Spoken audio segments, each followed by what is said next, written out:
Alors que BFM TV a encore une fois été deuxième chaîne info de France au mois de septembre, voilà qu'elle lance BFM 2, une nouvelle chaîne pour 2 fois plus d'infos, 2 fois plus de direct. Nous sommes le dimanche 6 octobre 2024, soyez les bienvenus au TV 168.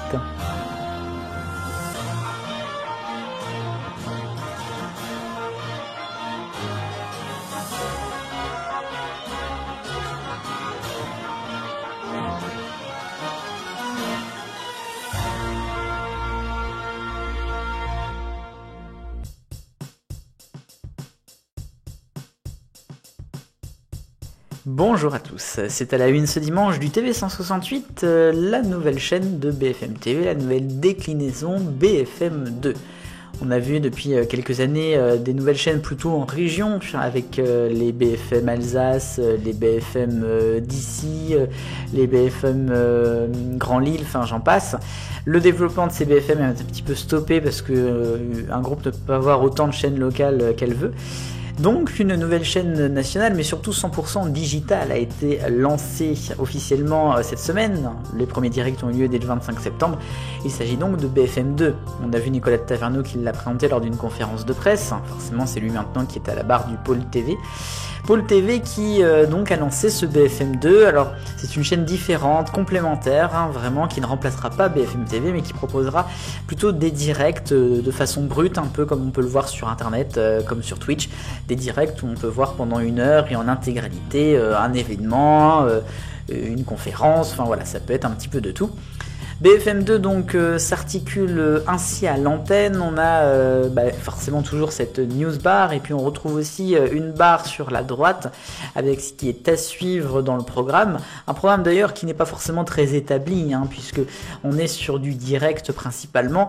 On aura parfois quelques interventions plateau, voire parfois quelques émissions, mais c'est vraiment du direct. Donc on a vraiment cette liberté un petit peu de choisir. Il n'y a pas d'émission à telle heure, il n'y a pas de présentateur non plus forcément, donc c'est ça l'intérêt de BFM 2. BFM 2 qui est donc une chaîne 100% digitale et proposée aussi sur certains opérateurs, SFR ex-maison donc sur le canal 92, Free sur le 161, il y a aussi Bouygues Télécom 243 et puis sur certains sites de streaming comme par exemple Molotov.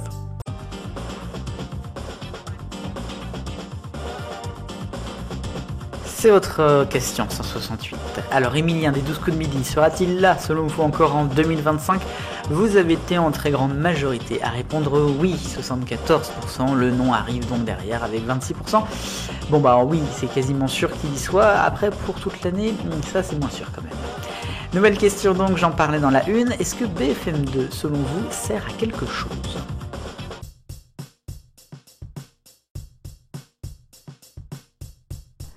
Un focus pour la suite des aventures de Énergie 12 et un petit peu C8 avec le Conseil d'État et au global de tous les recours possibles contre la suppression de ces chaînes. Alors, on en a parlé la semaine dernière, Énergie 12 n'est pas content du tout de cette décision. Il y a eu un communiqué mardi en disant que si Énergie 12 disparaîtrait, on aurait Chéri 25 qui serait très très fortement impacté. C'est vrai que maintenant on a des pôles TV, on n'est plus sur une seule chaîne unitaire. Il faut quand même aussi préciser autre chose pour contrebalancer, que Chéri 25 est bien au-dessus d'Énergie 12 côté part de marché d'audience. Bon, tout ça est à suivre de très près. Sinon on a eu également Thierry Ardisson qui a fait une sortie très sympathique pour C8 en disant que il est très content, il est ravi que C8 s'arrête et qu'il trouve que Cyril Hanouna est pas forcément très sympathique et que personne l'engagera prochainement.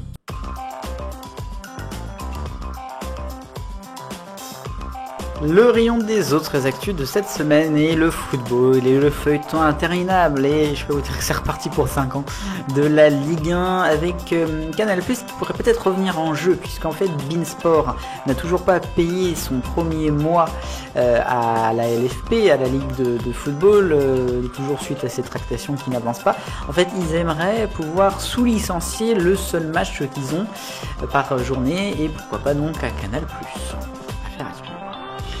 TF1 maintenant, et un nouveau joker aux 20h, ça a été officialisé cette semaine. Celui qui va donc remplacer Julien Arnaud, qui a remplacé Gilles Boulot en semaine sur le 20h, sera Jean-Baptiste Boursier, JBB pour les intimes, un ancien qui a commencé à ITV au niveau national, puis longtemps été sur BFM TV.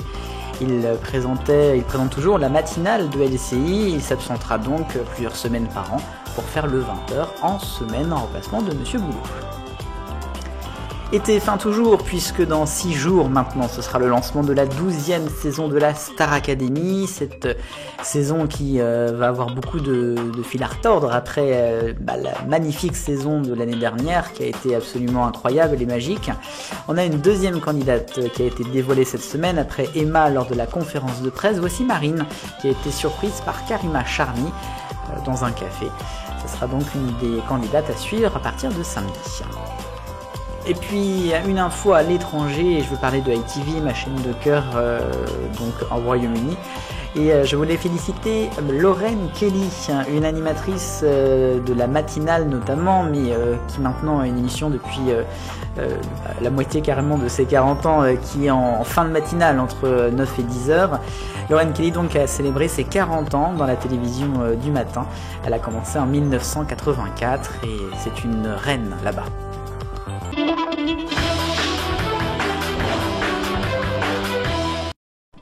Les points de cette semaine, et c'est assez rapidement que je vais vous parler de The Voice Kids. La finale s'est déroulée hier soir sur TF1, une finale qui n'était pas en direct. Elle a été en fait enregistrée quelques heures avant la diffusion samedi soir, à cause de Monsieur Slimane qui avait un concert à Bruxelles, en Belgique.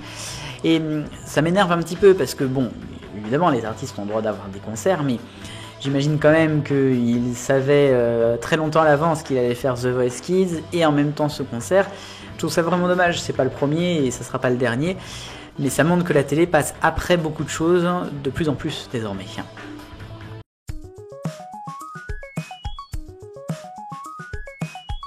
L'arc-en-ciel des audiences avec le rouge pour M6 de nouveau. Le Golden Bachelor baisse sur une semaine encore et figurez-vous que la seconde partie de soirée était au-dessus du prime time. Pékin Express est également encore en orange avec tout juste le million samedi dernier. Ça semble compliqué pour la suite. France 3 est en jaune avec le grand concert de la francophonie vendredi soir face à l'hommage de Michel Blanc sur France 2, seulement 1 million de téléspectateurs. Par contre c'est du vert, avec Tom et Lola, la nouvelle série mardi, 4 millions de téléspectateurs et un beau 20% de part de marché. TF1 est en bleu clair, avec Brocéliande encore en hausse pour ses derniers épisodes inédits, lundi, 4 700 000.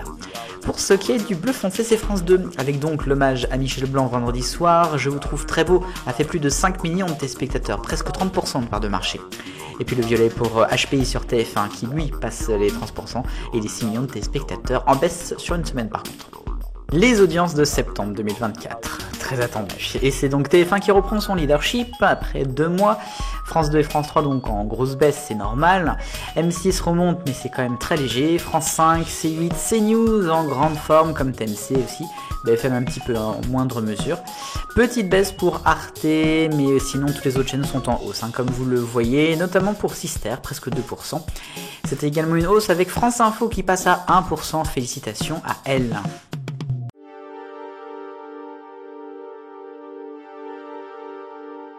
Et puis je vous avais incité à voter il y a quelques jours pour les Molotov Awards 2024. On a donc les lauréats qui ont été annoncés cette semaine. Alors je vais passer très rapidement. Il y a d'abord 2 Molotov TV Awards d'honneur, un pour Maryse Burbeau, un autre pour Nicolas de Taverneau. Ensuite, les gagnants pour le programme TV de l'année HPI, la personnalité TV de l'année Yann Barthès, l'Espoir TV Hugo Travers, l'émission de culture Secret d'Histoire, le talk show quotidien, l'émission de divertissement Top Chef, le Mac de société envoyé spécial, le rendez-vous d'infos face à face sur BFM, Cache Investigation pour l'investigation, le documentaire c'est l'Apocalypse, les débarquements, le concept TV original, les rencontres du Papotin, la série Scène de ménage, le sport Top Gear France, l'émission d'aventure Fort Boyard, le jeu quotidien et 12 coups de mini, la télé-réalité Mario au premier regard, l'émission qu'on aimerait revoir, les guignols de l'info et la fiction préférée HPI. Décidément. Voilà pour le résultat. Je suis allé vite. Et ben voilà, c'est passé vite aussi finalement ce TV 168. J'espère qu'il vous a plu. On se retrouve samedi prochain avec le Top TV. Ce sont tous les programmes télé à suivre d'une manière inédite, en direct, durant la semaine. Et puis dimanche prochain bien sûr, pour un nouveau numéro. Allez, salut à tous, vive le bonheur, on est tous des millions de copains.